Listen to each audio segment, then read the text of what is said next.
Fl-aħħar 12-il xahar, 86% ta' ċittadini Maltin qalu li qatt ma jkollhom problemi biex ilaħqu u jħallsu mal-kontijiet tal-ħajja kif joħroġ minn studju tal-Eurobarometru ikkummissjonat mill-Kummissjoni Ewropea fl-aħħar xhur. Din ir-rata ta' pajjiżna il-aqwa waħda mill-pajjiżi kollha fiż-żona euro u t-tieni mill-istati membri kollha tal-Unjoni Ewropea wara biss l-Iżvezja.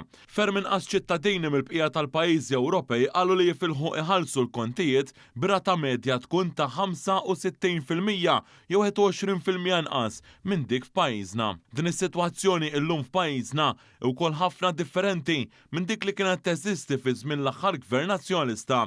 Studju simili tal-Eurobarometru fl-2012 kien sab li kien hemm nofs iċ-ċittadini Maltin li ma kinux jaffordjaw iħallsu l-kontijiet tagħhom fl-aħħar tax-xahar. Bil-maqlub dak iż-żmien, il-medja tal-pajjiżi Ewropej kienet ta' 62% jew 12% aħjar minn pajjiżna. Għaldaqstant fl-aħħar 13-il sena, is-sitwazzjoni tal-familji Maltin u Għawċin tjiebet b'mod sinifikanti grazzi għal politika għaqlija u soċjali ta' gvernijiet laburisti, fl-istess waqt li dik fl-Unjoni Ewropea baqgħet fl-istess livelli.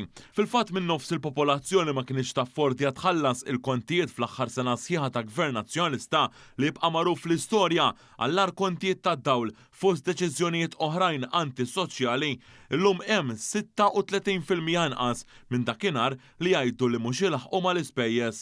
Dawn ir-riżultati tal-Eurobarometru huma xhieda ta' kemm l-amministrazzjoni laburista baqgħet twieżen lill-familji u n-negozji mhux l-inqas bis-sussidji multimiljonarju bla preċedent li fl-aħħar kriżijiet internazzjonali żammew il-kontijiet tad-dawl stabbli waqt li gvernijiet barranin għaddew dan il-pejż dirett fuq il-familji l-istess u kif għamel il-Partit Nazzjonalista l-aħħar darba li kien fil-gvern.